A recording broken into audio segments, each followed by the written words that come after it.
Hi, everyone. It's Melissa Stoller again. I'm a children's book author, and I'm really happy to be back with you. I'm going to read chapter 2 of the Enchanted Snow Globe collection, Return to Coney Island, that I wrote, and that's illustrated by Callie Metler-Smith, whose face you also see on this recording. And as promised, I brought back Molly. She just woke up a little while ago, and she really needs a haircut, but she is very happy to say hello and to see you. As you saw in the first chapter, Molly is a character in the story, and she'll come back out throughout the book. So I'm going to put her down, and I'm going to read chapter 2, and then we'll talk about how you can get even more ideas for writing your own stories. So say bye, Molly. She'll see you later. Okay. Chapter 2, The Cyclone.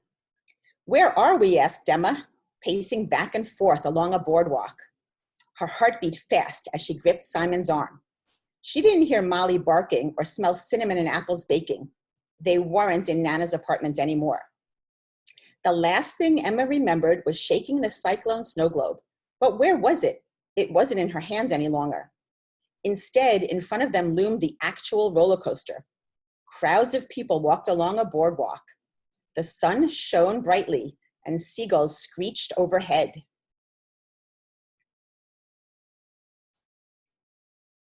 "Wow," said Simon. He craned his neck and stared at the roller coaster with round eyes. "Are we really in Coney Island? No way." They glanced at each other in surprise. They looked very different. Emma wore a short red dress and black shoes. Simon wore short pants, a white shirt, and laced-up shoes. Emma carried a small purse she had never seen before. She poked around inside and found a pad, a pencil, and some money. What's going on?" Simon asked. They hurried over to a giant coaster. A man stood outside a booth selling tickets to the Cyclone. He wore a red top hat, white pants with a blue stripe down each side, and a blue jacket. "He looks a little old-fashioned," said Simon, "and so do we.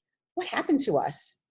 All around them, ladies in multicolored dresses and hats passed by. "Let's walk around a bit and figure this out. There has to be a logical explanation for why we're here," said Emma. Emma loved finding clues that would help her solve puzzles and get answers. She knew there was a reason they were in Coney Island. The amusement park stood tall right next to the beach. The ocean sparkled in the afternoon sunshine. The sand shimmered with reflected sunlight. A light breeze sent gentle ripples across the flags lining the amusement park entrance. A young woman strolled along the boardwalk in a blue and white dress, and a blue hat. She looked like she was about 18 years old. Two younger girls walked next to her. "She looks so familiar," said Simon.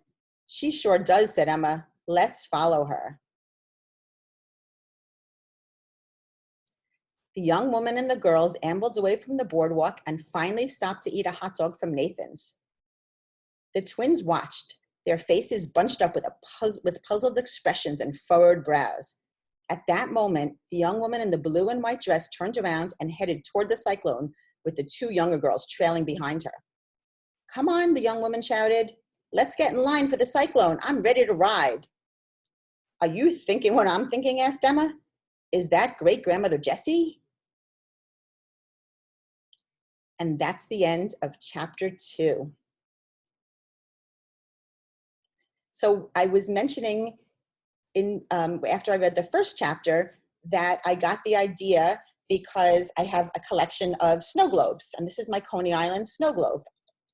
And I have many, many more from all the places that I visited, and I love to travel and I love to collect snow globes. And I had said that if you had a collection or you wanted to start a collection, it would be a great time to write a story based on that collection. So here's another idea about how you can write a story. In my story, I focused on my great-grandparents and how they met in Coney Island. Here's an idea for you. If you're at home with any members of your family, or if you can maybe call grandparents or aunts and uncles or other relatives, or maybe even FaceTime with them, maybe you can interview them. Ask them about some stories from their childhood, and then make up a story based on your family history. Give it a try and let me know how it goes. Come back soon for chapter 3, of the Enchanted Snow Globe collection, Return to Coney Island, and Molly will be back too, I promise. See you real soon. Bye.